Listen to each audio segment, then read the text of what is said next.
Hi, my name is Ralph Stone. I'm a board member of the Montana Human Rights Network and a steering committee member of the Missoula Advocates for Human Rights.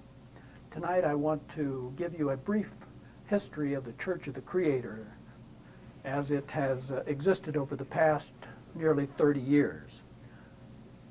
From Matt Hale, you may get one version. This is another version. The church was formed in 1973 by Ben Klassen, a man born in the Ukraine and raised in Canada and who subsequently moved to Florida, where he found a home in the American right wing. He became a Florida state legislator, enjoyed the support of the John Birch Society, and in 1968 participated in the George Wallace presidential campaign. He finally found his niche in the white supremacist movement in 1973 when he formed the Church of the Creator. He published Nature's Eternal Religion, one of several racist and anti-Semitic screeds that he wrote, and anointed himself Pontifex Maximus of the so-called Church. Over the next decade, Klassen slowly built his violent and racist empire. By the early 1990s, the organization included chapters in 20 states and 8 foreign countries. Klassen preached that Adolf Hitler was a religious prophet, that Christianity is a Jewish plot, and that members of his church should practice Rahowa, R-O-H-O-W-A, which stand for Racial Holy War. He proclaimed this holy war as inevitable. Klassen wrote in his book, The Planet is Ours, Rahowa, that the ultimate and only solution is now either them or us. We want to make damn sure it is we who survive. The violent rhetoric became reality on May 17, 1991, when a Florida member of the Church of the Creator, the Reverend George Loeb, murdered Harold Mansfield Jr., an African-American Gulf War veteran. 2 years later, police in Salinas, California, arrested self-proclaimed Washington State Church of the Creator director Jeremiah Kniesel and COTC member Wayne Paul Wooten. While searching their car, officers uncovered a cache of weapons, racist literature, and a page from the Portland, Oregon telephone directory listing Jewish agencies and synagogues. Kniesel later confessed to involvement in the July 20, 1993 firebombing of an NAACP office in Tacoma, Washington. By 1990, Klassen was ready to anoint a successor. He first selected Rudy Stanko, an eastern Montana activist, but Stanko declined the job when he was released from prison in 1991. He had been sentenced for selling tainted meat to school lunch programs.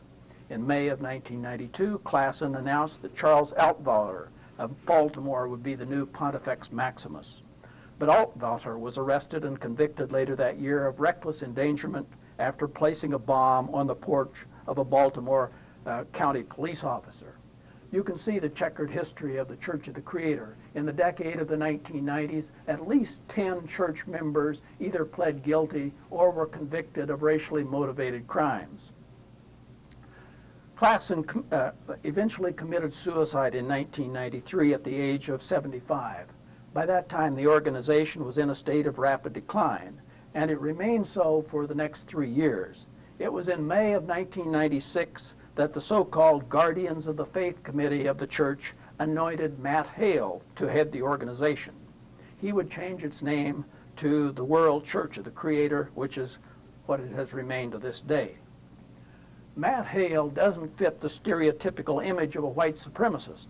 He's a graduate of the Southern Illinois University School of Law. He's young, he's bright, he's articulate, he's a concert violinist. But he had built up a long record of racist activity in neo-Nazi organizations before becoming head of the church. He had been active in the American White Supremacist Party and the National Socialist White Americans Party, among other groups, before assuming the mantle of the WCOTC. He lives in East Peoria, Illinois, in his father's home, but he travels widely, he speaks often, he's a savvy user of the internet to appeal to children as well as women, and he directs his appeal chiefly at young skinheads and young people, but he also appeals to aging bigots. There's a lot more to be said about Matt Hale and about the organization which he heads, but at least this gives you a brief sketch of the organization and sets the stage for our discussions to come.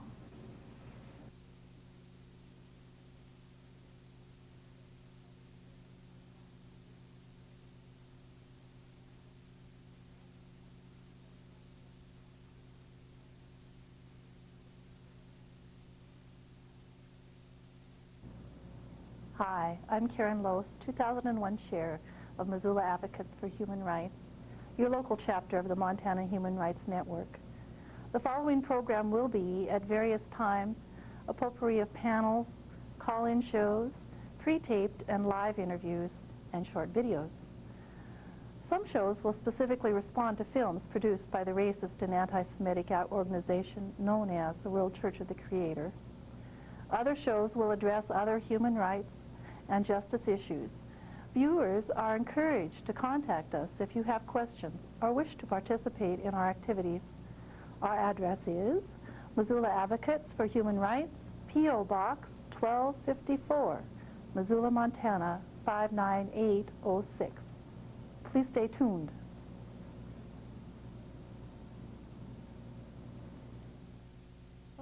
Welcome to the third edition of Missoula Advocates for Human Rights programming.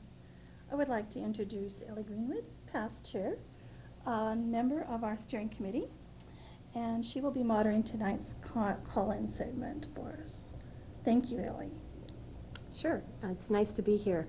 But before we go to the calls, I want to make a quick reminder to the Missoula community that the Advocates for Human Rights in Missoula are having their second annual Human Rights Festival. Speakers, entertainment, information tables, lots of great barbecues, stuff, and that's all going to happen on Thursday, July 12th at 5:30 to about 9 p.m. Bonner Park Band Shell. And we're still looking for any musicians who think that they'd like a forum like the Human Rights Network picnic to play some music. And we'd like people to bring potluck. Oh, that's right. We can't forget that because it's a potluck, so be sure to bring your potluck dish. If you need more information about the festival, please call 541-7145. Thank you. Well, now we're going to talk a little bit about this call-in segment of our show. We wanted to, especially for tonight, for those of you viewers who are still with us, who just tuned in for the White Revolution tape of the week, we wanted to provide a forum for people to respond. There were so many significant and graphic things said of an anti-Semitic nature that we really felt that sort of as a part of a vibrant democracy, it would be helpful for people just to call in with their comments. We're aware of the fact that everyone may not agree with us, and everyone may not agree with Matt Hale. So we just wanted to create a space tonight for people to make their phone calls and make their comments. Perhaps it'll make it easier to sleep tonight if you make your comment and get it off your chest. So we're not going to engage in much dialogue with these comments. We're just going to have you call in, make your comment, and then we'll say thank you very much, and we'll move on to the next one. And we'll be allowing a certain amount of time for that. And then we have another talking head, unfortunately, but Rabbi Winkler from Missoula's rabbi has volunteered to make a tape for us, and we'll be showing that after the calls come in. Thank you. So is anyone going to call? This is that sort of paralyzing moment on television. Mm-hmm.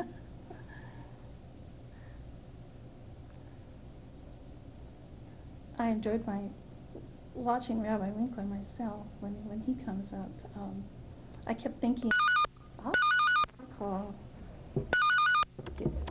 Oh, no, sorry. That's not a call Sorry. for us. Oh, hello? Yes. Oh, yes. Oh, can you hear me? Yes, we can hear you. Okay, I just turned my television down so I'm not hearing myself speak.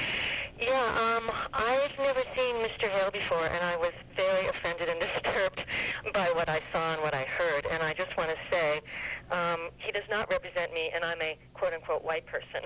And I don't know where he thinks that he gets the mandate to speak for quote-unquote white people in America, because I don't think he does. I have to catch my breath for a second here because I'm so outraged.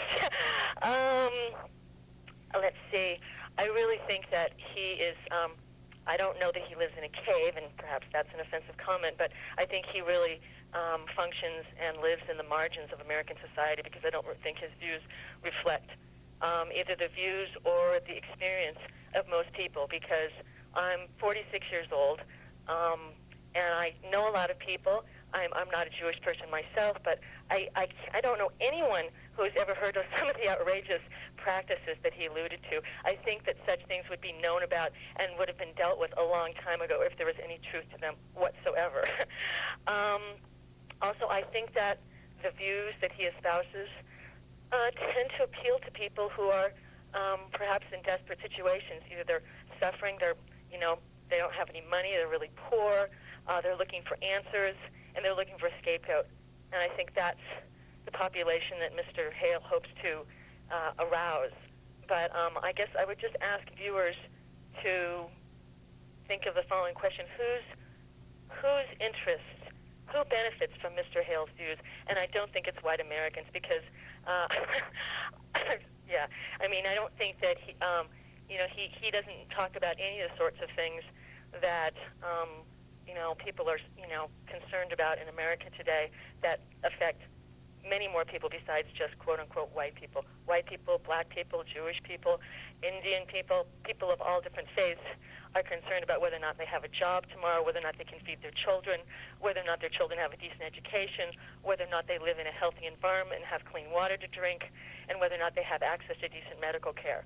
If he had any real concerns for quote-unquote white people, those are the things he would be talking about and trying to do something about.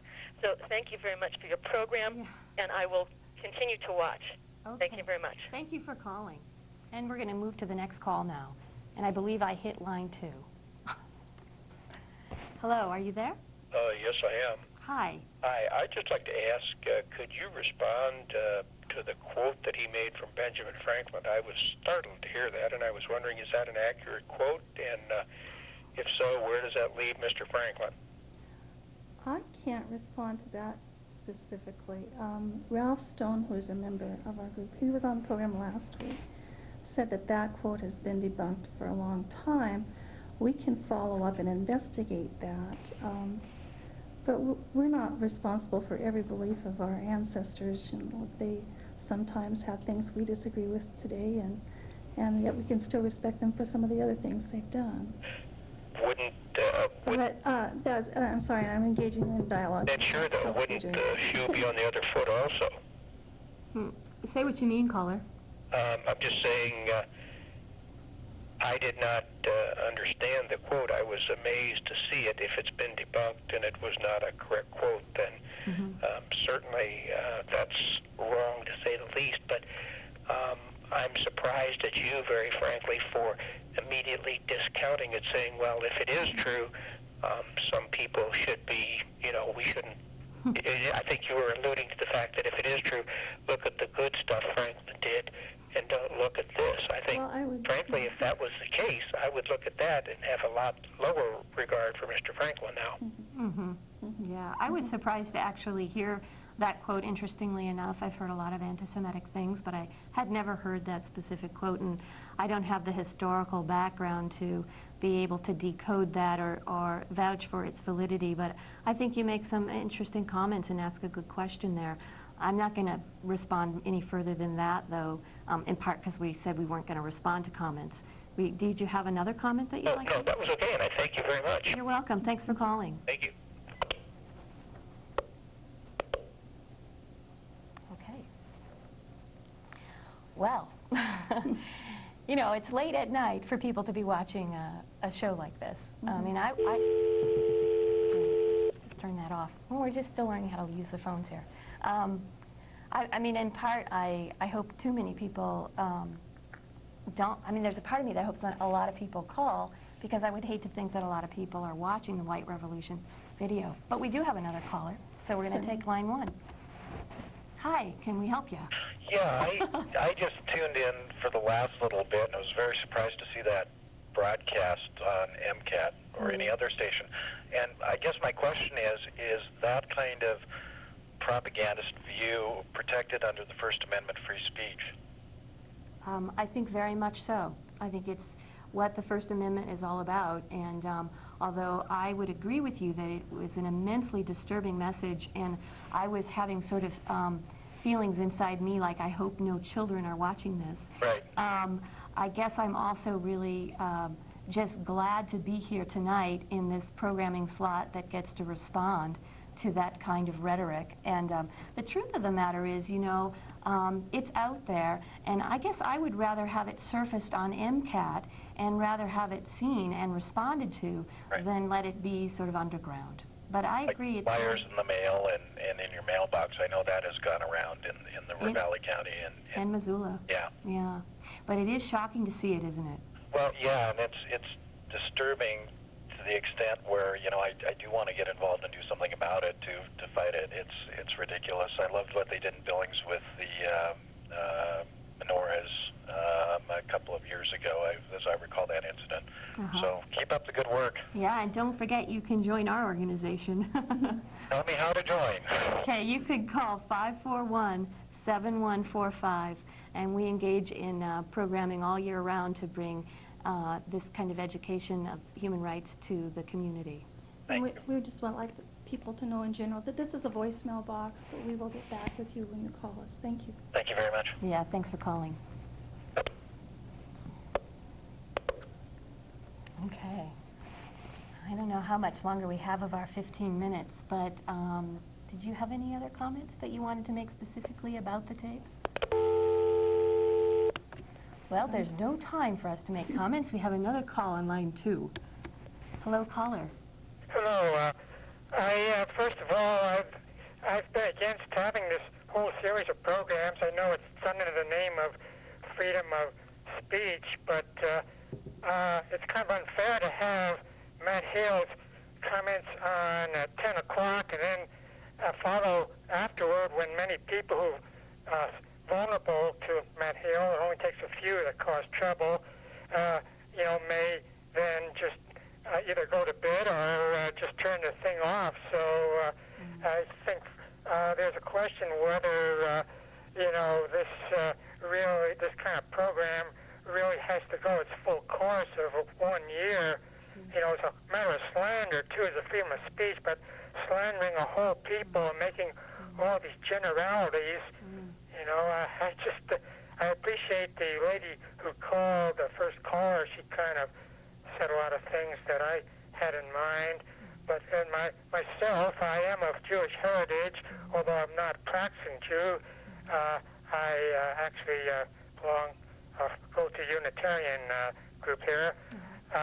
But nevertheless, that's my heritage, and I've grown up through the 1930s when we had his father Coughlin, in the Hitler days, spouting his venom, and I don't know if he went as far quite as Matt Hale did, and still think that, this day and age that we've gone through this World War II, and many people of Jewish religion or descent fought in that war, not just for the Jews, but for the whole country.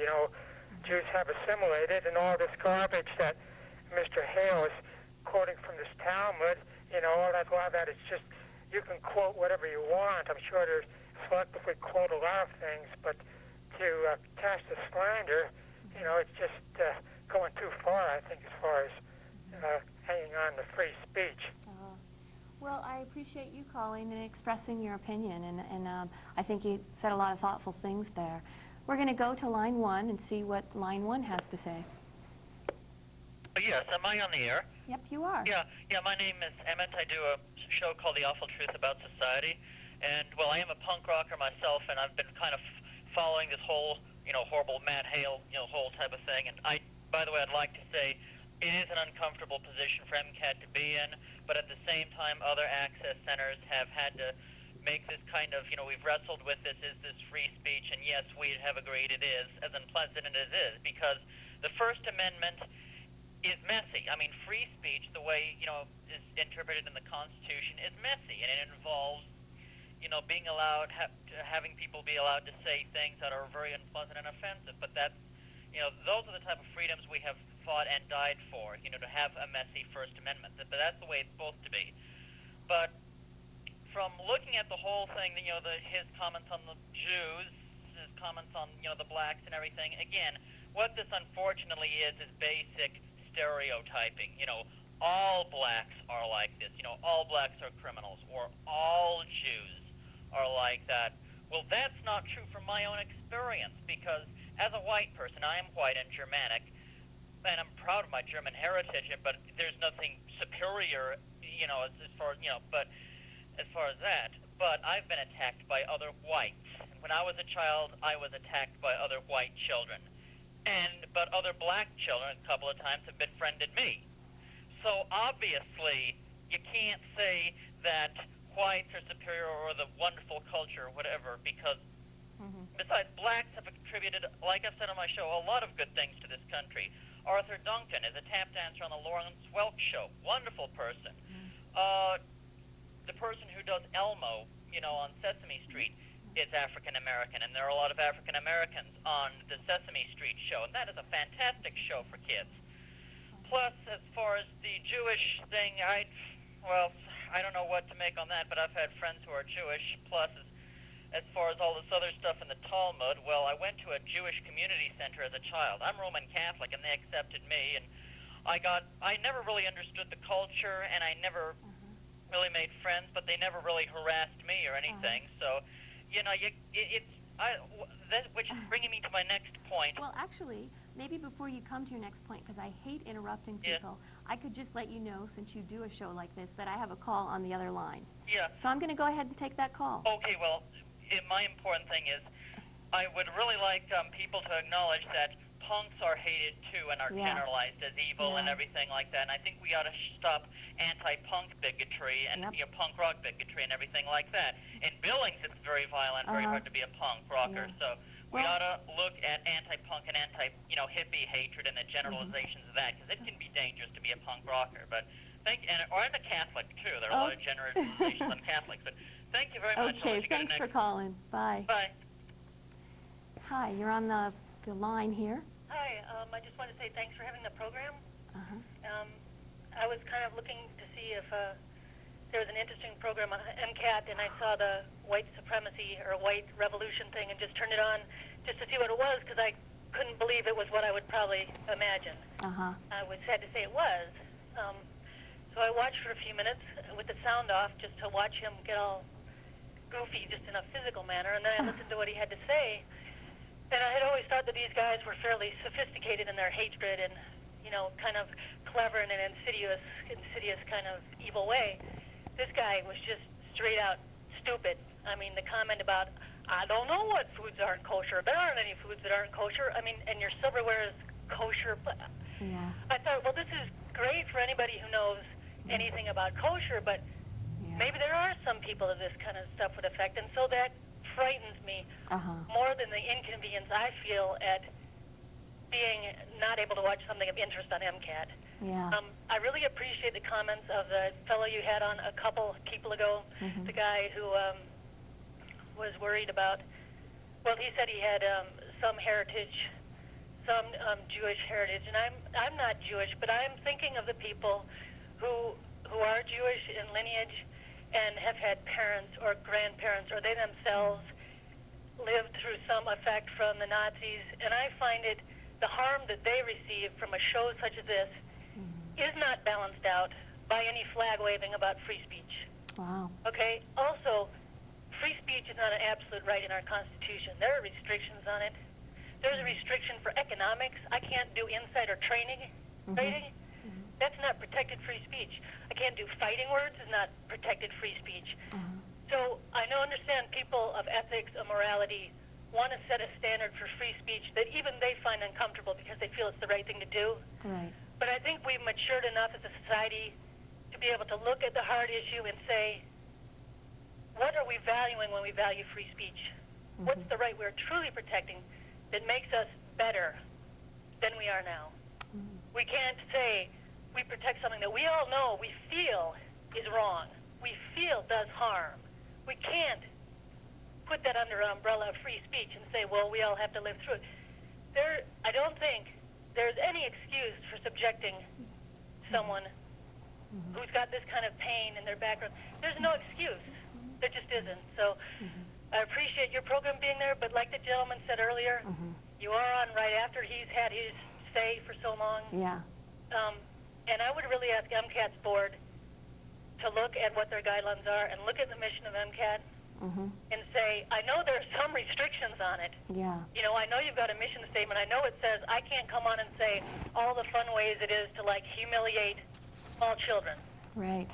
You know, so I wish you'd research that. Or Okay, well, my sense is probably that MCAT has sort of taken a rigorous look at that, but I don't think it ever hurts for the a board of a nonprofit to look again. And also, I just want to tell you that I really appreciate you making not only your comments, but kind of helping to highlight the comments of another caller, because both of you have a lot of thoughtful, reflective things to say that I think we all need to look at about free speech. So thanks for calling. okay, thanks for your show. Yeah, thanks. Bye. We are actually now going to end the comment part of our show, because we have a program that we would like to feature also in response to the video that you've just seen.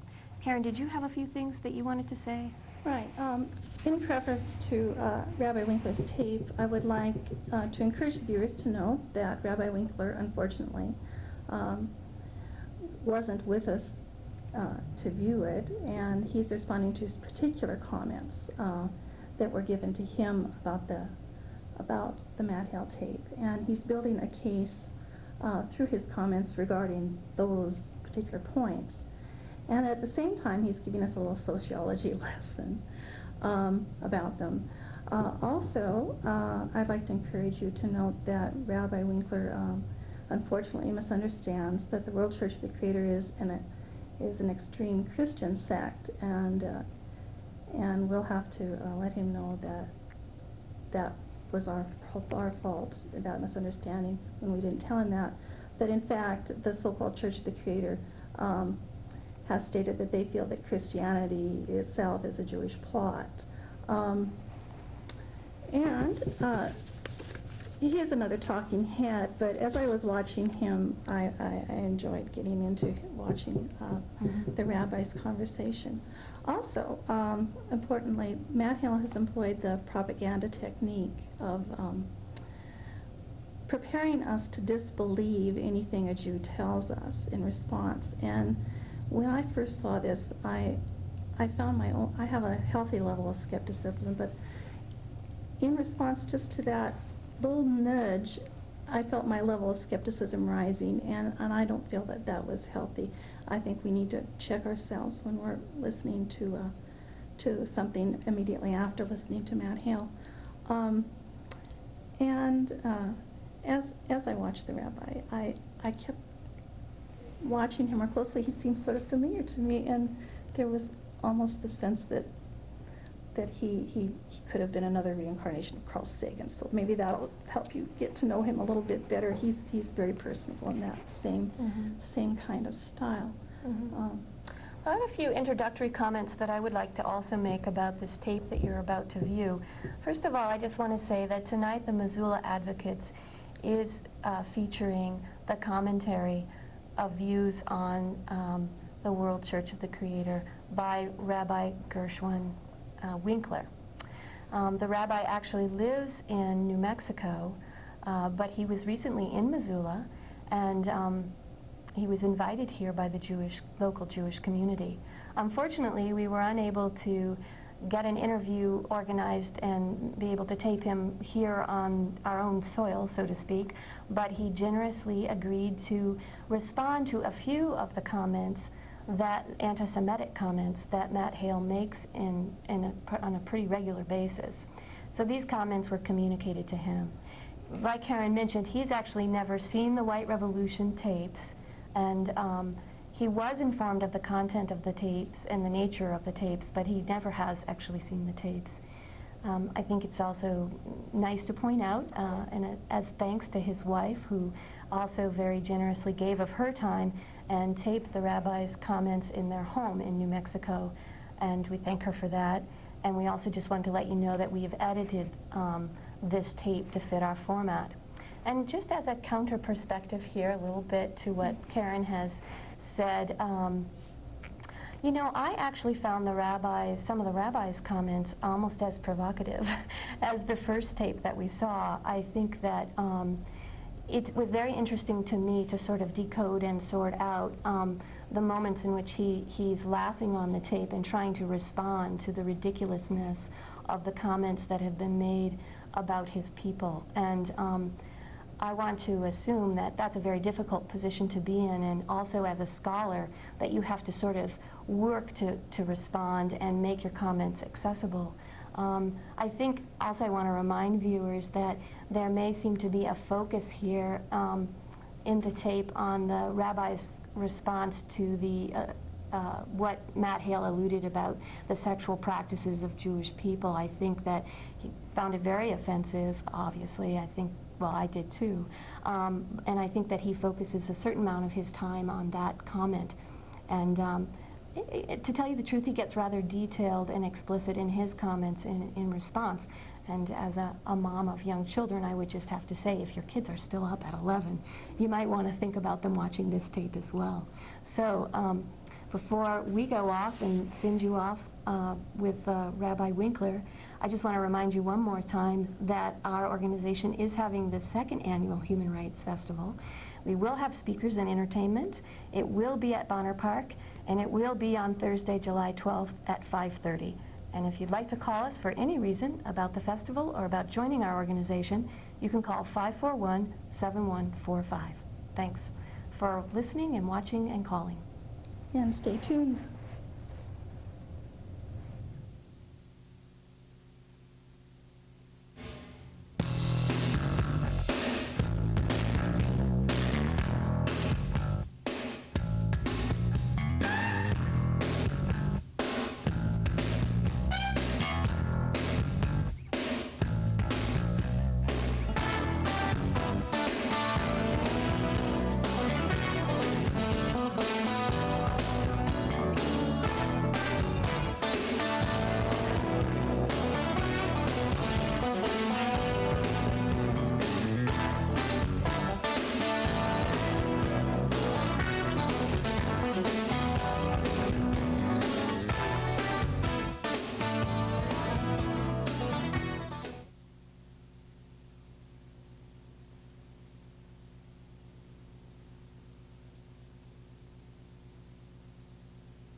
Gee, I don't know how to answer all these accusations made against my people. They're not new, they're old, they're like thousands of years old. They've always been accusing us of everything.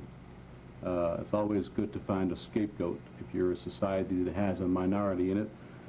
And so, for example, he claims that the Jews control the media. Well, it makes me laugh, because if we control the media, then we're the ones that are giving him the airtime and the ability to voice his venom against us. That makes a lot of sense. Or we must be just plain stupid. And we own, what's the other accusations made against us? Oh, things like we own all the banks and run all the banks. I wish I knew the Jews who own the banks, because I can sure use a loan right now, and I wish I could really find them. And all these things are really based on historical stuff. When we were forbidden to own land and be in the land anymore, then we were forced into the European culture and urban life, and away from our original agrarian way of life. And so we had to take on the only jobs available to survive, like lending money to people and merchant. Now, what happened with that was that people would borrow money from us, and then when they couldn't pay it back, they would accuse us of something false so that they could have some persecution and rampage through the Jewish quarter of whatever town it was in Europe and massacre us. So there were so many hundreds of massacres of Jews going on throughout Europe through the centuries, from the Crusades, even before the Crusades, and on, even climaxing with the Holocaust, and then continuing even after that a little bit here and there in Poland and Russia. So, you know, if you can't pay us back, kill us. Great idea. And the question about anti-Semitism in general is a very, very, very has a very old root.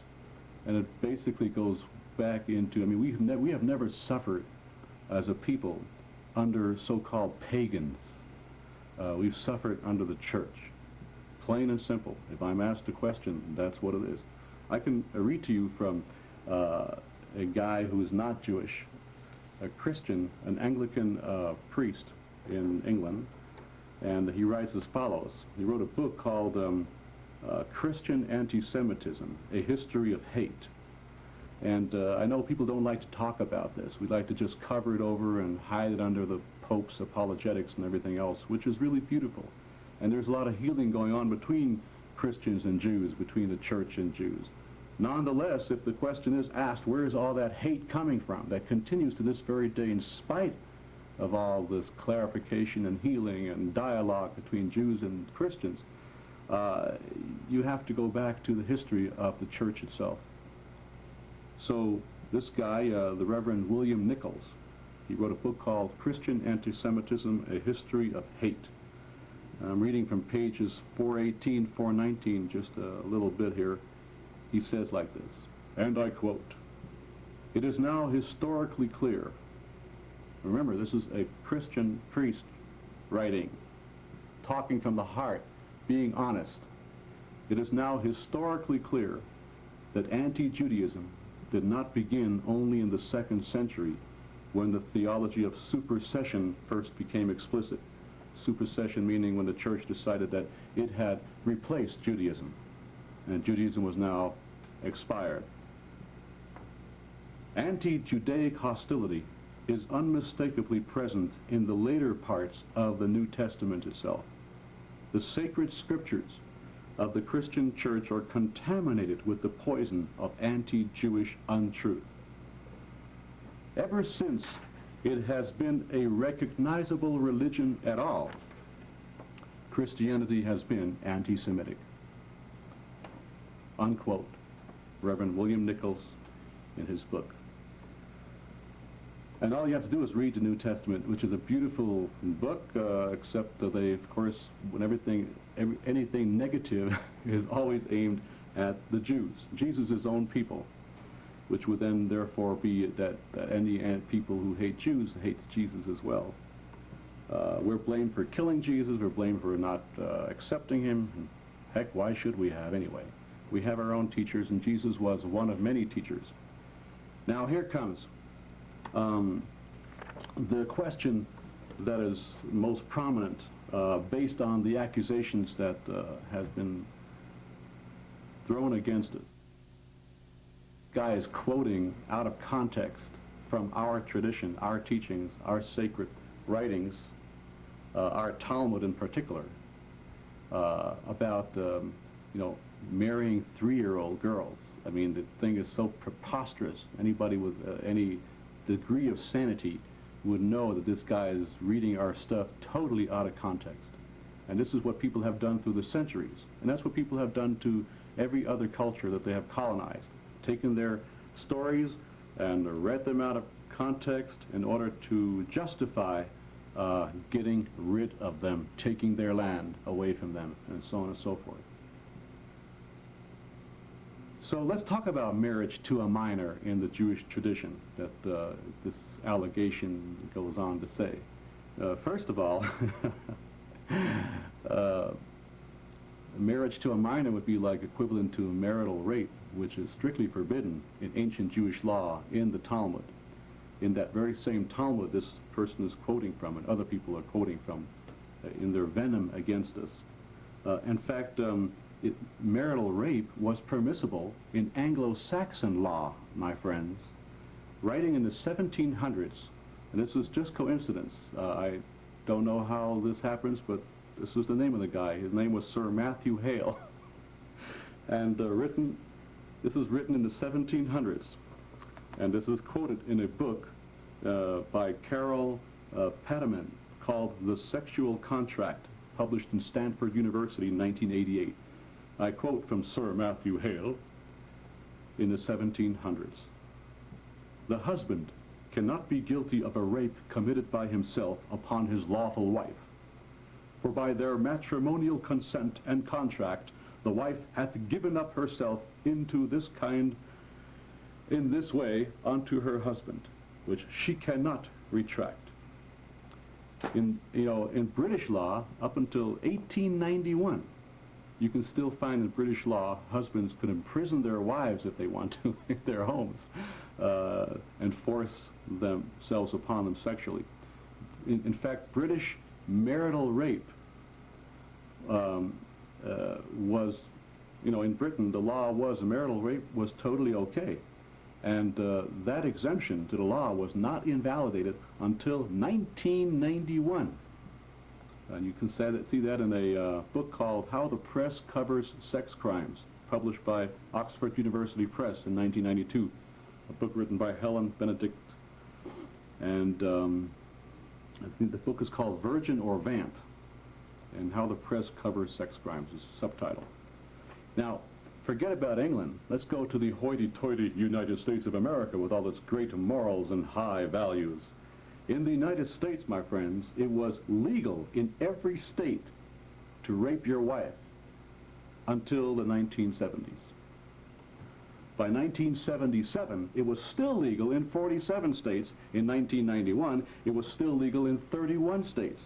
Of these 31 states, 27 allowed for prosecution only if threatened, if you threatened your wife, or if she was not drunk or asleep, or in a coma or something. The remaining 4 states, no prosecution under any circumstances. All this is recorded in a book by Susan Estrick called Real Rape, published by Harvard University Press in 1987. Well, now let's go to ancient Jewish law. You've heard about modern American law. Let's go to ancient 2,000 million year old Jewish law, okay? Back in the days of the Talmud, the very teachers who are being quoted out of context by people out to degrade us and deride us. Ancient Jewish law says like this: a man may not have intercourse with his wife unless she has a desire, but not otherwise, and certainly is he forbidden to force her. Doesn't say 1987 here or 1971. This is like 2000, okay, 2,000 years ago, year 1. Nor should he have intercourse with his wife if he hates her, or if she hates him and she tells him she doesn't want him anymore sexually. Even if she consents to having sex anyway, he's not allowed to have sex with her. That's how strict the marital rape laws were in ancient Judea compared to modern hoity-toity European and American law, even into this past century. Nor is he permitted to have sex with her if either of them is intoxicated, or if she's asleep, or while fantasizing about another woman. This is all in the Talmud, in the Tractate of Eruvin, page 100b, the Tractate of Ketuvot, page 63b, Nedarim 20b. Those of you who are looking for trouble, you can look it up. You have obviously some access to the Talmud. It's also codified in the Jewish law, Code of Jewish Law, by Maimonides in the 12th century, in Mishneh Torah, Hilchot Deot, chapter 5, number 4, and in Hilchot Isurei Bia, 21:11, in the Shulchan Aruch, which is the 16th century Code of Jewish Law, it gets recodified, number 240 in the first volume, and in the second volume, number 25, paragraph 2, and so on and so forth. In fact, stuff like a woman being able to orgasm didn't hit the annals of modern American literature, or modern medical literature actually, until the late 19th century. Whereas, and this is like in a book called The Sex Kick by Tristram Coffin. While in the Jewish tradition, in the ancient Jewish tradition, it frequented Jewish religious literature. And that's why men were obligated to satisfy their wives. It was not the man's privilege and her duty, it was the other way around. And you can find that in the book of Exodus in the Torah, chapter 21, verse 10, and throughout the Talmud, beginning with Yevamot, 118b, and so Baba Metzia, 84a, and so on and so forth. So now let's move from there to child bride marriages, which is getting closer to the question at hand. Child bride marriages. You know, there were no restrictions around child bride marriages in the other cultures 2,000 years ago and beyond and before, or even after, except in the Jewish tradition.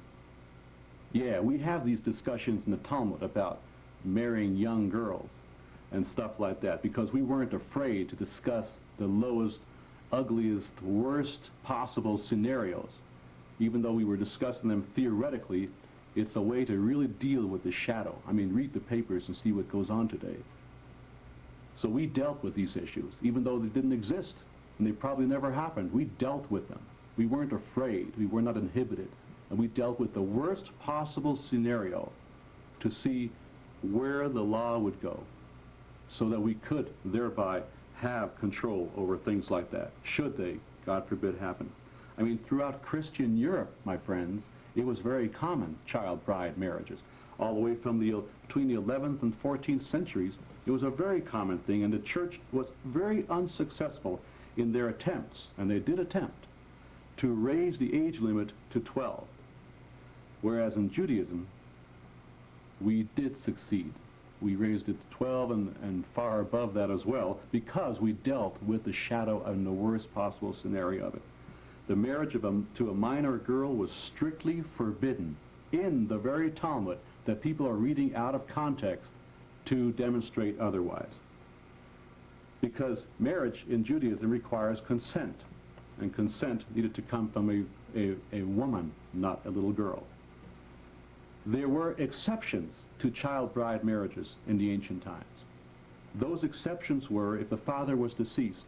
So you now think about third world, era, ancient times, and hard economic situation or whatever it might have been. But let's say there's a mom stuck with a girl, little girl, and there's possibility of invasions by marauders who then rape girls and women and children. And so there was an exception to the rule of bridal marriage in those times, in ancient times, due to the circumstances of the times that enabled a fatherless girl to be married to a young boy, a minor boy, whose family would then take care of them both, and there would be protection and security, which would not be available if it was just a woman living with a child all by herself, since the father had been deceased. And it prevented these kinds of situations, prevented prostitution that people would go into because they needed the money, because the breadwinner was gone. There were all kinds of situations that maybe were not very common, but for the rabbis of 2,000 years ago and beyond, it wasn't important whether a circumstance was common or not to deal with it. They dealt with every possible scenario, and they dealt with the worst possible scenario first and worked their way up. And thereby, if the girl was married to this guy, whether he was an older guy or whether he was a little boy himself, in the latter case, the family would be protecting her, taking care of her, giving her economic security, feeding her, or in the other case, where the guy was older, he'd have the same obligations other than sex. He would not allow to have sex with her. That's what the Talmud says. And he had no rights over anything she earned, which he did over a regular marriage. And so, quote-unquote, married were they that relatives of hers who would otherwise be forbidden to him in marriage were allowed to him, permitted to him in marriage, because she was not really married in the sense of a conjugal marriage. Because up until the time she matures, she is off limits, and he may only be married to her like spinning the gambling wheel. Maybe when she matures, she'll consider continuing to be married with him by saying, okay, I'm old enough and we can do it. But until that point, his only allowance with her was to take care of her, watch her, feed her, shelter her. He had no rights over anything she earned. He had no rights over anything she inherited from her parents, if one of the mother died or father died or whatever. And the sages even enacted a law that she had to be informed about miyun. Miyun means that she should know that when she reaches an age of maturity, that she has the right to then say, okay, I don't want this guy. And then there's no divorce necessary, no ceremony necessary. She goes scot-free out of his house. And he has supported her all this time and has no rights over her either.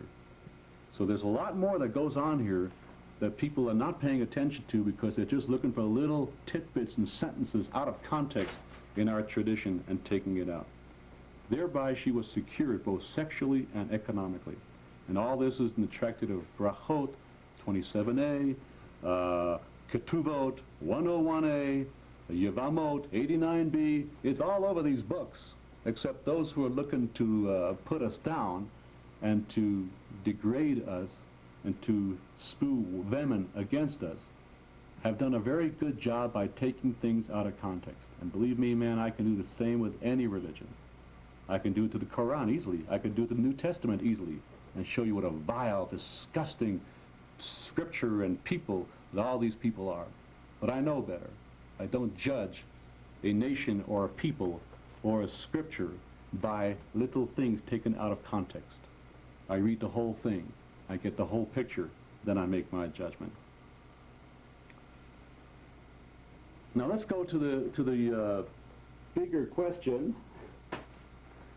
Sex with a 3-year-old, right? This is what he takes out of the Talmud. That says there that you can have sex with a 3-year-old, that you can marry a 3-year-old and have sex with her. This would make anybody who's well-versed in the Talmud totally laugh for about 17 years straight. And I've done that enough. That's how I lost my hair. Laughing at people like these who take these teachings out of context. Unbelievable. First of all, if you read the Talmud in the context, you have other laws, by the way, such as harming or abusing a child is tantamount to harming or abusing anybody in the street. Your own child included, of course. The Talmud says that this is in the tractate of Tosefta Baba Kama, chapter 9, I think it's in section 3. There it says, you abuse your own wife or your own child, or any child, any minor, you know, you are liable, you're a criminal, and you pay the penalty just as much as you would if you would have abused somebody in the street that you didn't even know. So, see, if you read the whole Talmud in context, are they really talking about having sex with a 3-year-old? I don't think so. Well, let's go on with this. Let's look at the teachings that this man quotes. I mean, but let me just go through some other context. For example, the Talmud says in the Tractate of Kiddushin, page 80a and 81b, talks about how long may a father sleep in the same bed as his daughter. You know, like till what age? Because, you know, in those days they didn't have, like, you know, a bunch of bedrooms and 300 beds. Everybody slept on the straw together. So the question was, how, at what age should a father stop sleeping with his daughter in the same bed, sharing the same bed with his daughter? Now, why would the Talmud even ask that question if there was no sensitivity to the sexuality of a minor? And the answer is, as soon as that girl feels embarrassed in front of her father naked, then when he notices that, that's when they have to make separate sleeping arrangements. This is the sensitivity of 2,000 million years ago, a sensitivity that people don't even have today here in America, in many cases, as we know. So the Talmud is trying to cover every possible situation. Our only mistake was that we recorded all this stuff, so people can make fun of it who don't know us, who come from the outside, read our story, make fun of us, like they've done to every other people that they've colonized, or whose land they want to take, or who they want to get rid of altogether, because they're different. And we are different, and we love being different. So, the question about the 3-year-old, okay? It is possible in ancient Jewish law for a person to be married simply by the act of the sex, intercourse, provided there were witnesses, 2 witnesses minimally, who heard the declaration of intent to marry prior to the intercourse happening. But consent was required on both ends. If the woman didn't consent to the notion of marriage, you just wanted to have, you know, a one-night stand, it was not considered a marriage. But if both parties were making love with the intention of marriage, it became a legal marriage. Then there's a child bride marriage where the mother, the widow, marries off her girl to someone so she could be protected. In that case, of course, sex did not make the marriage because sex wasn't happening. But the rabbis were meticulous. They wanted to cover every lowest, yuckiest, pooiest possible situation. What if a guy did do it to a 3-year-old? Would that girl be married to him by the ancient law of marriage through sex, even though she's not giving her consent because she's too young, but she was married to him, besides the sexual act, which wasn't supposed to happen, by the mother, and therefore is that considered a legal marriage? At what age, in other words, they were asking, at what age is a marriage legal, so that if she continues to live with him when she matures, it becomes a marriage? And if she decides to not live with him when she matures, it is annulled retroactively. At what age does that all begin? Whether he has sex with her, which he shouldn't and is not allowed to, or whether he doesn't. And so there are different opinions. Rabbi Meir in the 2nd century ruled as young as a day old. So you see, they're obviously not talking about real sex or any sex. And the other rabbis say, no, as young as 3 up to 12. At 12, she has to make a decision. See, now, if we stop right here, we still have a problem. And most people who are out to lambaste us and show how ridiculous we are will only take those pieces and not read any further, not read the rest of the Talmud. The teachers are having a discussion, and people are writing down. This is not a code of Jewish law. This is a compendium of millions of volumes of hundreds of years of oral traditions and teachings and discussions where people are discussing theory and axioms and possibilities to cover all bases. Finally, the conclusion is that none of these teachers' rulings were accepted. Or because they weren't even rulings, they were like theoretical, well, yeah, it should be maybe from 3 years old and on. Why? Because at 3, the hymen doesn't grow back. Before 3, it would grow back. So, it would be, and it needs to, it just goes on and on. There's so many details involved here. I could take like 3 hours to give one lecture on the hymen. The rabbis were, on the contrary, protecting the rights and welfare of minor girls in a world where child marriage at very young ages were more common than they weren't. Other cultures, marriage to a minor was a total free-for-all. There were no restrictions around it, no discussions about it at all. But in the Jewish tradition, there was discussion, and it was very open and very clear. The Talmud set strict boundaries. So, now, for example, the Talmud tells us that Al Yisa Adam et Bito Keshehi Ketana Lemechake Ad Shetegadel V'Tomar V'Plone Ani Rotzeh. That's the final ruling that, of course, they don't quote to you from the Talmud, which means a man should not marry off his daughter when she is a minor. That's the final ruling. Rather, he should wait until she is old enough to say, this one I want. That's pretty radical in those times, based on the cultures around where people were being married off without their consent. I mean, look at Rebecca. Okay, the Talmud says, by the way, Rebecca was 3 years old, the biblical Rebecca, when she married Isaac.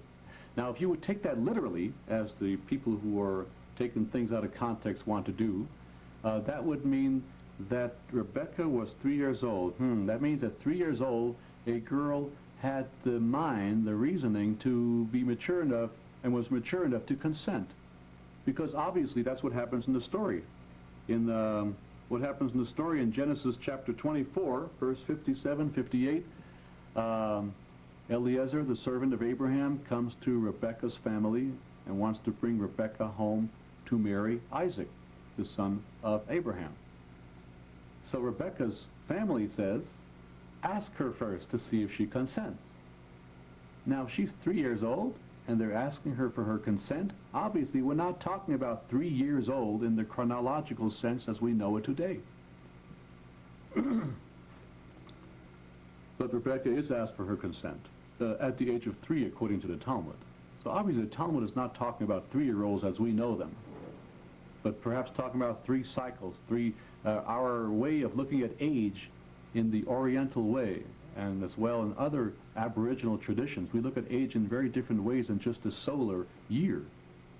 In fact, Rashi, the great commentator in the 11th century, when he comments on the 3-year-old business, he says, yes, 3 years old, or if she shows signs of puberty, whichever comes first.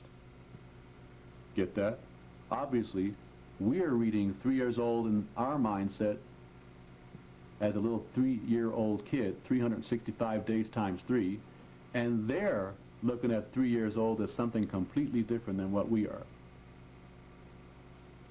I mean, after all our stories have people living 930 years, 1,000 years, 500 years. So obviously the age is being determined by factors beyond years as we know them. In fact, Dinah, the daughter of Jacob in the Bible, gives birth at the age of 6, the Talmud tells us.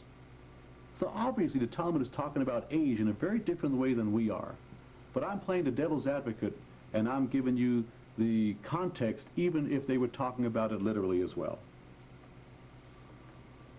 In fact, in the Tosafot, which is the early Middle Ages commentary by the sons-in-law of Rabbi Shlomo ben Yitzchak, their commentaries appear all over the Talmud back in the early Middle Ages, like the 11th century and so. They very nonchalant saying when the Talmud says 3 years old, it means 14 years old. Plain. Very simple. They understood back then what they were talking about.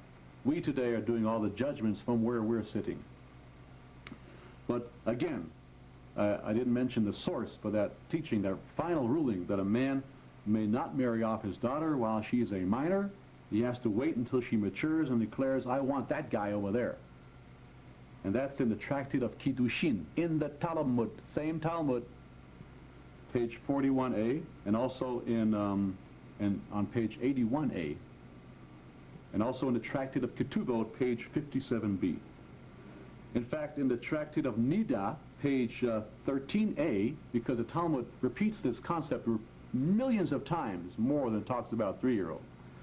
It says there, in Nida 13a, it is written, a father who does marry off his daughter before maturity delays the coming of the Messiah. Now, when you study, okay, now that's all the legal stuff. Then we have to also consider historical circumstantial stuff. Child bride marriages were common in the ancient times, and they were common sporadically in Jewish history throughout the Middle Ages when we were being persecuted and genocided, massacred en masse. Because what happened was that people felt like, oh my God, you know, we're being massacred. We got to get this marriage now. Make this marriage happen now, because we might be killed. So there was a time factor. So people married very early. They married off their boys and girls to each other, minors to minors. They did the ceremonies. They did the approvals. They did the transactions to make sure they had economic security before they fled. And this is all mentioned actually in different Jewish sources where they were dealing with these issues, where the rabbis were dealing with questions about minor marriages because of extenuating circumstances such as pending massacres. It's mentioned in the Tosfot, again, early Middle Ages commentary on the Tractate of Kiddushin, page 41a. It's mentioned in Rabbi Moshe Isserlis's commentary in the 16th century on the Shulchan Aruch on the Code of Jewish Law, in the 2nd volume, number 37. And in fact, whenever the rabbis discussed in their writings these kinds of marriages, they write about it and say, we allow this marriage to happen with great trepidation because we are so honoring of the ban that the Talmud put on bridal marriage, on child bride marriages. I thought the Talmud allowed that stuff. Oh, somebody must have been reading it out of context, I guess. And on top of that, you read about the rabbinic literature that after the massacres or the riots had ended and the Jews were safe again, that measures were taken immediately to annul such marriage. The question arose, like, what do we do with these marriages now that we have them? Well, in the child bride marriages, the rabbis talked about and developed measures to retroactively annul these marriages that had been forged under duress because of extenuating circumstances. One example of that is in the writings of the 17th century Rabbi Yehuda Landau of Prague, in his responsa literature Nota Yehuda, Volume 1, numbers 63 and 64. Bottom line, no sex was permitted with a minor. Bottom line, even if they were married, even if there was a child bride marriage, no sex was permitted. Only economic security was allowed on her behalf, and protection, sexual protection for her from any possibilities of rape and prostitution that might happen from economically disadvantaged families with no breadwinner. And that's in the Tractate of Yevamot, in the Talmud, folio 89a, and Tosefta Yevamot, chapter 8, paragraph 3, and a million, billion, zillion other places. In the Code of Jewish Law, the final codification in the early Middle Ages, again, no sex with a minor, period. That's in the Mishnah Torah, the first code of Jewish law we ever had in the 1100s, by Maimonides. In the laws of marriage, chapter 15, and again in the laws of forbidden sexual relations, chapter 21 and chapter 26. It's repeated a billion, trillion, zillion times. And in fact, the Talmud has a very rude comment for fathers who do marry their daughters off young. It says, father who marries off their daughter before maturity is akin to pimping his daughter, which is a prohibition in the Torah in Leviticus chapter 19, verse 29. So they abhorred the practice that was very prevalent then in the Orient and in Christian Europe as well in later times, as I said earlier. And since they could not halt the practice of child bride marriage altogether, they legislated within it and restricted it, which no other culture around there did. The great Jewish mistake, again, around all this stuff, is recording these hard discussions with that unavoidable risk that the maggots of hatred would employ them out of context toward the relentless vilification of a great, rich, and ancient heritage. Second question and final question that was brought to me, that's being thrown against me. Another quote out of context from the Talmud, in other words, goes as follows: that Jews don't like non-Jews, and they claim the Talmud says that you can kill a non-Jew, or don't save his life if he's drowning, swindle a non-Jew, and things like that. Which is so totally preposterous. I don't even know where to begin with that one. I mean, I'm choking, I mean, it's so amazing how easy it is to take anything out of context. Unbelievable. Well, enough whining on my part. Let me deal with it. Let me teach you from the Talmud, the very Talmud that they're quoting out of context, and other sources of our tradition that demonstrate completely the opposite, more than most other religions in the world, about tolerance for other peoples. I mean, the Talmud tells us in the Tractate of Gittin, we Jews are obligated to bury non-Jewish dead, to see to their honor, the honor of the dead, to feed non-Jewish people who are poor, to visit non-Jewish people who are sick, just as much and as well, the Talmud continues, as we would to a Jewish dead person, or a Jewish sick person, or a Jewish poor person. Where do they come off quoting out of context what they have quoted? Well, I'll tell you where they come off. I mean, if you want to talk about, the Jews, turn away non-Jews, would you have said the same about Jesus? If you're a Christian, you believe in the New Testament, and then Jesus is the greatest guy in the world, would you have said the same about him, that he didn't like people who weren't Jewish? Because after all, he was Jewish. And after all, remember the story in the New Testament about the Canaanite woman or Phoenician woman in another gospel that comes to him begging for his help? And what does he do? He refuses her attention. And when finally she comes begging again, he says, he calls her little, I can't give these pearls, the precious stuff belongs to my people, not to little dogs. Twice in the New Testament, Jesus calls non-Jews little dogs. Why don't you complain about that, my friend? Oh, that's because you're not taking that out of context. I see, because that's your Bible, so you wouldn't take anything out of context there. But when you want to lambaste us, oh, you'll be very free to take it out of context there, yeah. Well, in Matthew chapter 15, verse 23 through 26, you have that story, little dogs. And Mark chapter 7, 27, again, Jesus refers to non-Jews as little dogs. But of course, again, I don't read Jesus' thing as a disgusting story or as an anti-non-Jewish story, because I read the whole story. I understand this man, because he's from my tradition. I understand what he was doing, the context which he was. I understand he was testing her conviction. I'm not reading him out of context, as you read my stuff out of context. Okay, now we go to the Talmud, the very source that you claim is against non-Jewish people. The Talmud tells us, all people, not just Jews, go to heaven, have a share in the world to come. This is in the Tractate of Sanhedrin, page 105a, and again in Tosefta Sanhedrin, 13. Here's one from Midrash Tana Rebbe, another ancient Talmudic teaching. I call heaven and earth as witnesses that anyone, Jew or Gentile, man or woman, slave or free person, can bring the divine presence upon themselves, because hakol lefi hama'aseh, everything is according to one's actions, not one's religious affiliation.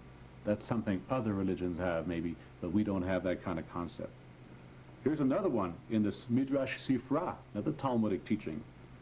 Non-Jews who study and practice Torah are like high priests unto God. That's a Jewish teaching about people who are not Jewish. Unbelievable. Unbelievable. Then you have Solomon's prayer. Remember King Solomon, who lived 2,700 years ago? Our third king that we have? In the first book of Kings, chapter 8, verse 41 through 43, he just built a great temple for God, for our people, and he makes a prayer to God before he inaugurates the altar. One of his prayers is, and if someone who is not of our people comes to worship at this holy place that we have built for you, please accept their prayers.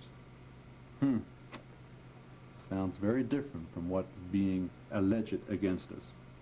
36 times in our Torah, in our scripture, does our scripture instruct us and remind us to be kind and fair with the ger toshav, with the stranger who dwells amongst you, meaning those who are not Jewish, who live amongst you. And we're also told to love them as ourselves. Twice it says, love your neighbor as yourself. The first time it might mean love your fellow Jew as yourself in Leviticus chapter 19, verse 18. But in chapter 19, verse 34, the Torah repeats it again, thereby this time specifying, love the not Jewish person too, like yourself. In the Tractate of Megillah, in the Talmud, it says that a person who is not Jewish and lives a righteous life is equal as any Jew. And what is a righteous life? Well, they define that as observing the 7 laws of Noah. Those 7 laws are not to murder, excuse me, as opposed to killing in self-defense. Not to murder. In the 10 Commandments, it doesn't say thou shalt not kill. That's such an erroneous translation of the Hebrew. It says thou shalt not murder. The second one, not to steal. The third one, not to be cruel to animals. That's right. It's an important commandment in the Torah. The fourth one is not to commit sexual abuse. The fifth one is not to worship any object or thing in nature as God itself, but rather as a medium of the divine, of the Creator, rather than the tree is the Creator, or this stone sculpture that I made is the Creator, is my God, as opposed to saying it's a channel for the divine. The sixth one is performing sorcery in a way that hurts people, or cursing, mikalo b'shem Adonai, cursing in the magical name of God that we have, with which we do sorcery, have done sorcery, always do sorcery. Not to misuse that name, not to misuse Jewish voodoo.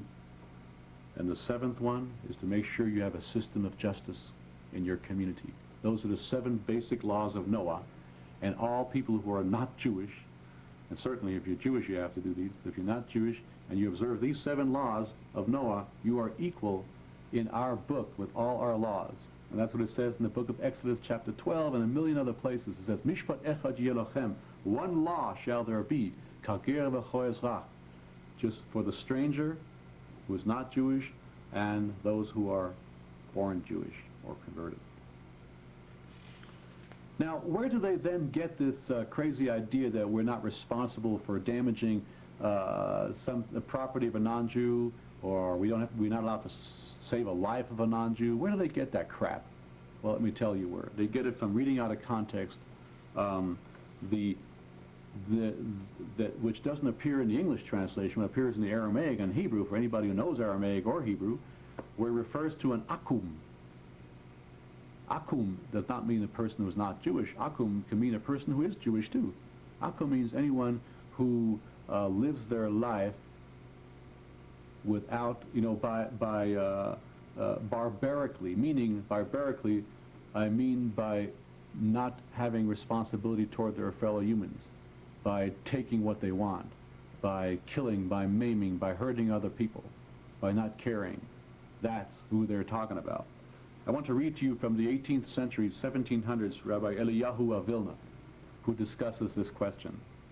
And I translated this for you. It says like this, quote, "It is without any doubt that the Talmud's specific use of the term akum clearly excludes those non-Jewish people who observe the basic 7 Noahide laws.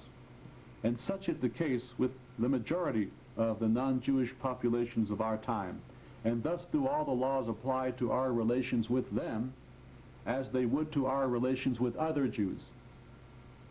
Meaning that damaging their property must be judged in the same way as damaging the property of a fellow Jew.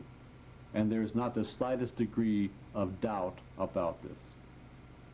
And this is also repeated, this concept is repeated in the commentary of Rabbi Baruch Epstein, who lived a century later, in his commentary in the Tractate of Avot 3:14, and also in the 16th century teachings of Rabbi Yehuda Loh of Prague in his book Be'er Hagola, page 144.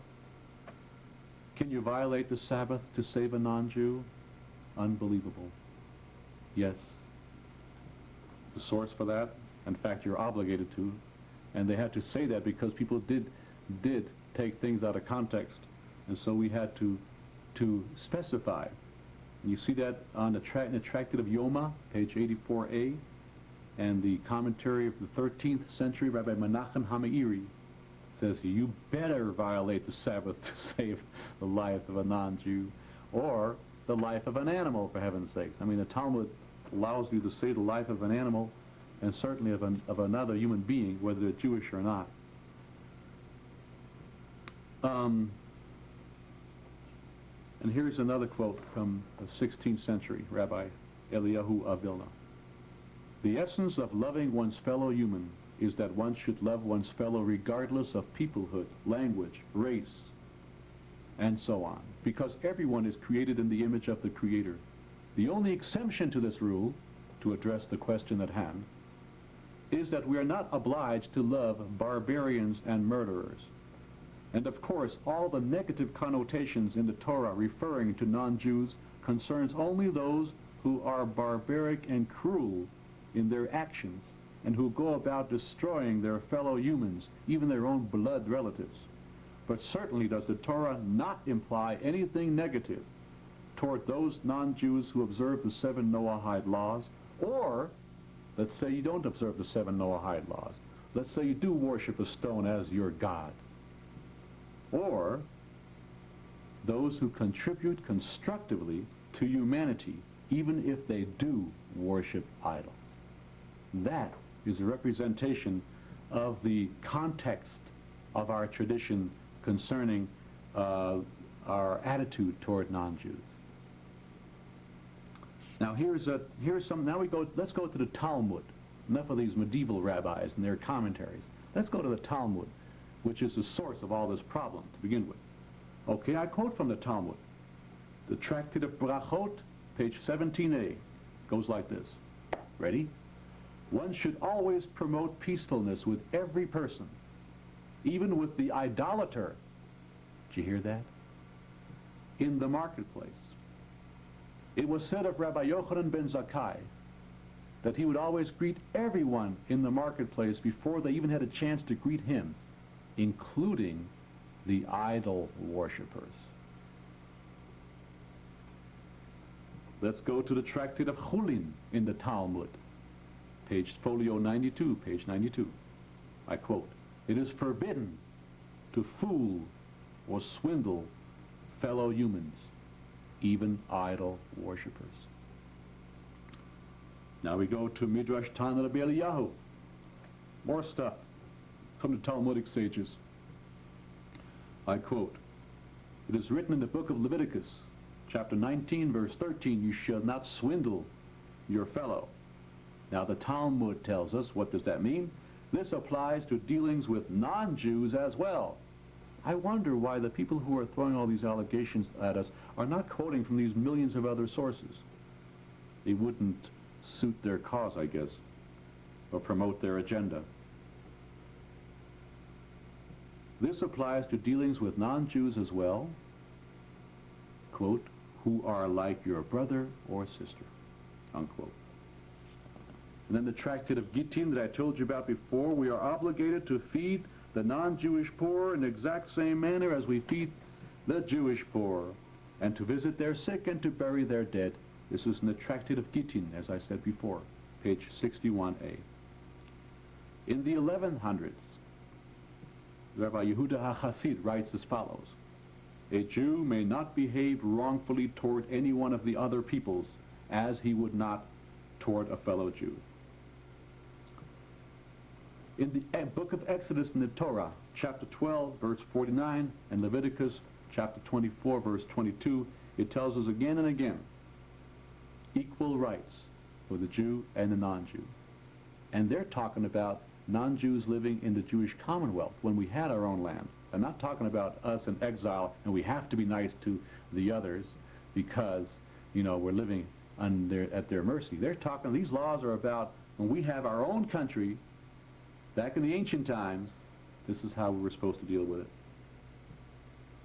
And for example, if there was a Jew who became a slave to a non-Jew in our country in the ancient times, when we had our power, our commonwealth, then the Jewish community was obligated to redeem this Jewish slave from the non-Jewish master so he could be back in his own community. And they had to reckon with the master exactly the cost of how much he's going to lose in the labor, because the slave limit was 7 years. After the 7th year you go free, period. Or the Jubilee year you went free. That came first. So they had to reckon with the slave owner. Let's say the guy only served 2 years, and so the master is going to lose a lot of money now. The Jewish community cannot just say, well, screw you, buddy. This is our land, and we're in charge here. We're taking this guy back. He belongs with us, and you are not getting a penny, as probably would have happened anywhere else in the world. Nope. The Jewish community, the Torah says, has to reckon with the non-Jewish master exactly what he would lose now for the next 6 years, 5 years, 4 years, and pay him that amount of money. This is all in the book of Leviticus, chapter 25, verse 47, in the old barbaric, primitive, disgusting scriptures of the Jewish people. Make sure he is properly compensated, the Torah tells him. Leviticus chapter 25, verse 50. Unbelievable, huh?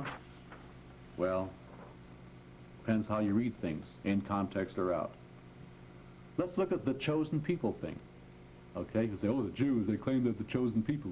Oh, the chosen people, the Jews, yeah, they always claim they're big chosen people. Right. Believe me, man, if this is being chosen people with our kind of history, I'll opt for some other religion. Well, that's if you look at things out of context. If you talk to any people, every people feels chosen. We don't believe we're the chosen people. We believe we're a chosen people. The Apaches are a chosen people. The Choctaw, a chosen people. The Jews are a chosen people. We're all a chosen people, not the. Proof of that? Oh, is that just my rabbinic, new age, modern, progressive stuff? Well, no. I go back to my old tradition for all these stuff. The same tradition that people read out of context to spew their venom against me and my people. Look at the book of Isaiah in our scriptures. Chapter 19, verse 24, I quote, "In that day shall Israel be third alongside Egypt." Third? What the hell's going on here? Must be a typo. Yep, it says third. Third. Damn it, we only came in number 3. Third, alongside Egypt and Assyria. That means Egypt is second, Assyria is first. Damn, and this is in our scriptures? I don't believe this. "For the infinite one of the many will bless them, saying, Blessed be my people Egypt." Damn. "My handiwork Assyria." Can't believe this. "And my inheritance Israel." You mean we're not the only ones? And we're not number 1? In the eyes of God? This is really sick. Well, maybe Isaiah is just a lone voice.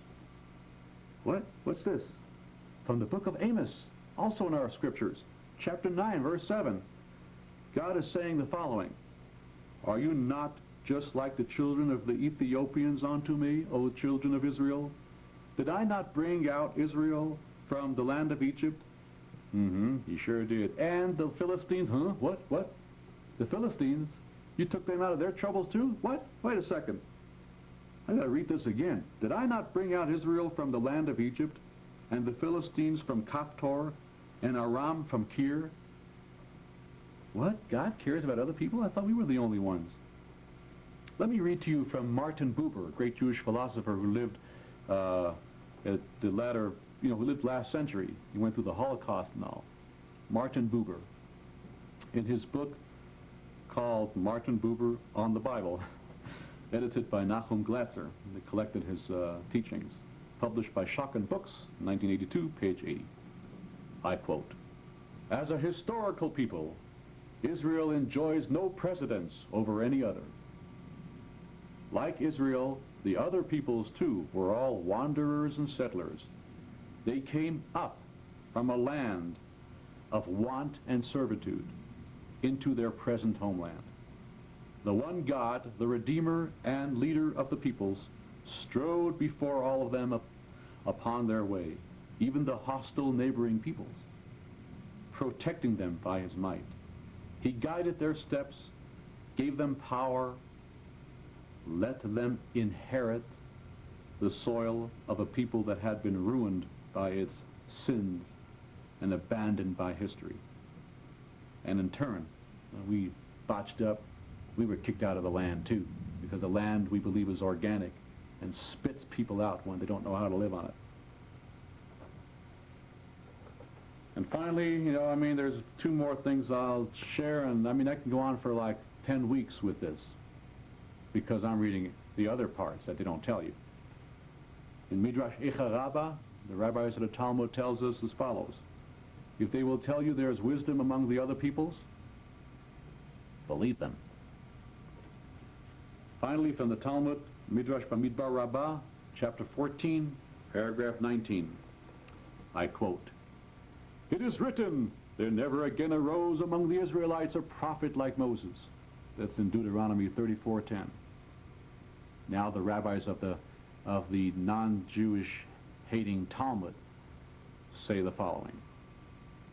Among the Israelites, there never again arose a prophet as great as Moses. But amongst other peoples, naturally. Goodbye.